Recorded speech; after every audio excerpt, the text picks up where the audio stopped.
I'm gonna give y'all my fight week breakdown and prediction of Errol Spence Jr. versus Yordenis Ugas. And this is a good fight, man. Like I don't see why everyone is saying that.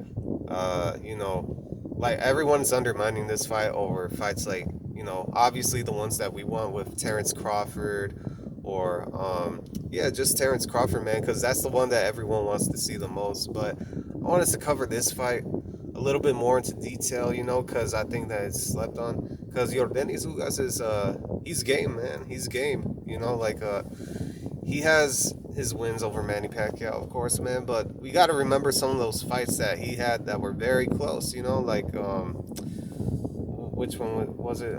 Sean Porter. Because I scored that fight a draw the first time that I saw it, but I could totally understand why someone would score for Yordenis Ugas, man. Because Ugas understands like how to dictate the pace. He knows how to dictate range, from a certain angle and stuff. Like has a good jab.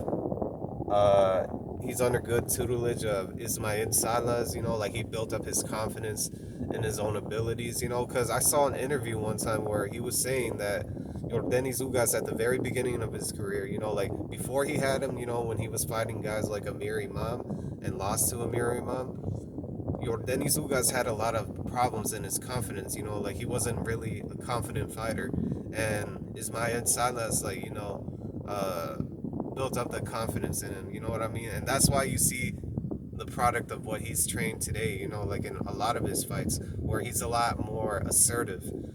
Against guys like Manny Pacquiao. You know what I mean? Like the jab that he was putting on him and the way that he fights, like it's very different from the typical Cuban fighter. It's not too offensive, but it's uh, very offensive to a certain extent, but being very responsible with the counter.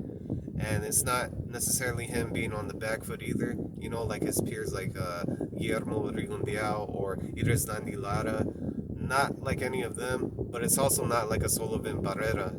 So he has his own unique style compared to a lot of other Cuban fighters, you know what I mean? So him versus Errol Spence. Errol Spence, let's talk about Errol Spence for a little bit. Everyone is saying that Errol Spence is not the same, but we already had a performance literally not, well, it's already been over a year, but we literally had a performance where it should have told us everything, against a guy like Danny Garcia, man. And everyone knows that Danny Garcia hits hard, and as soon as like he lands on you, man, that's gonna really tell whether you're in good condition to even adequately fight or not, man. And Errol Spence was taking some punches, not like a lot of punches, man, but enough to for me to see that he's in there. You know what I mean? That he's all right, and there's no residual effects to a certain degree from the accident that he had like over there in 2019, back in 2019. I mean, and it was a gruesome accident, man. And I could still understand why some fans out there say that there's still some effects that he may have from it. Like apparently the eye, because it does come from the accident. But he's been sparring a lot more intensely, and I haven't heard too many stories about Errol Spence getting bested. Matter of fact, it's actually quite the opposite. I'm hearing that he's actually looking dominant. Like he's had some sparring partners come on these platforms and say it for themselves. So Errol Spence, to me, he looks like he's in good condition as compared to like him going up to the Pacquiao fight. For some reason, I really did think that he looked a little bit out of place in the build up to the Manny Pacquiao fight because he was supposed to fight him instead of Ugas. That was already last year. I think somewhere around August. That was when he was supposed to fight him. So it's already been, well, it's already closing into a year. But either ways, man, let's talk about this fight. Like, let's break it down round by round. First couple rounds, man, I could see Errol Spence having a little bit of trouble, first 3 rounds. But I could also see him making an adjustments because Errol Spence is a master boxer. You know what I mean? Like he understands like how to make adjustments himself. I saw him make an adjustment in the Sean Porter fight, and I've also seen him make adjustments in Danny Garcia fight. Like because Danny Garcia is a good counterpuncher, man. But sometimes you got to make adjustments against the guys that you think are very low level, but well, not low level, but not on the same level as you. but they have some type of certain attribute that you are gonna have to like move your ass on. You know what I mean? So, Errol Spence to me has a great jab from the southpaw stance, and I think he should like step over the lead foot of Ugas because Ugas is gonna try to step over his lead foot, man. You know, Ugas has fought plenty of southpaws. I'm pretty sure throughout his entire career. You know what I mean? Amateur sparring. He's seen that style every day, man. But Errol Spence doesn't fight like I said before, man. Like there's not too many fighters that fight like I mean, not too many southpaws that fight like the stereotypical Cuban style. You know what I mean?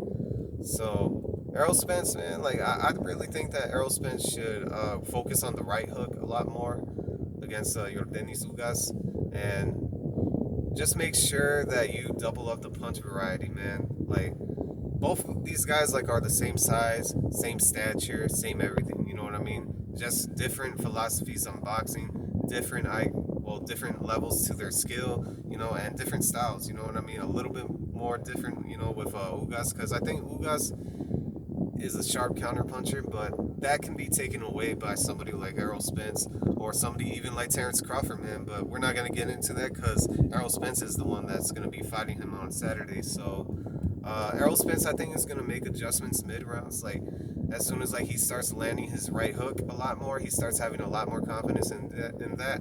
And obviously, he's gonna land a lot more body shots because everyone focuses on the body shots like that are more, I don't know, you know, like left hooks, right hooks, like from the orthodox stance. But really, you should work out. I mean, watch out for the body shots that Errol Spence lands that are very linear. You know, like the straight left hand to the body, jabs to the body. Like those are the shots that are really building up those body shots. You know what I mean? That are taking a lot more of a toll. And he's a lot more craftier with those linear body shots. You know, like those punches that he throws from the southpaw stance. Like it's very awkward. Like a lot of sparring partners have like talked about that. You know, like when before Errol Spence became a champion and stuff, and that's been a problem for a lot of fighters to figure out. You know, so I'm picking Errol Spence by a unanimous decision,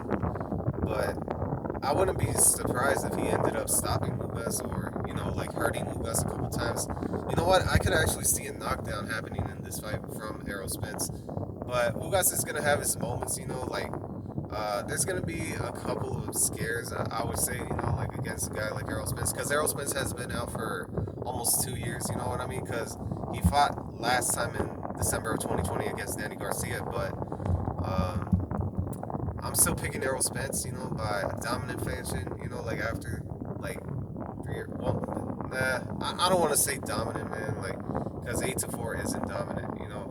What's dominant is like 10-2, 11-1. I just like thought about that right now, so I'm picking Errol Spence by like 8-4, 9-3 type of unanimous decision, and should be a good fight, man. You know, like I don't see it being like this boring type of fight or anything like that. I think it's probably going to be a little bit more better than watching the Manny Pacquiao fight, man, because Manny Pacquiao was getting danced on. You know what I mean? Like, Ugas was just countering him every second that he tried to beam in. You know what I mean?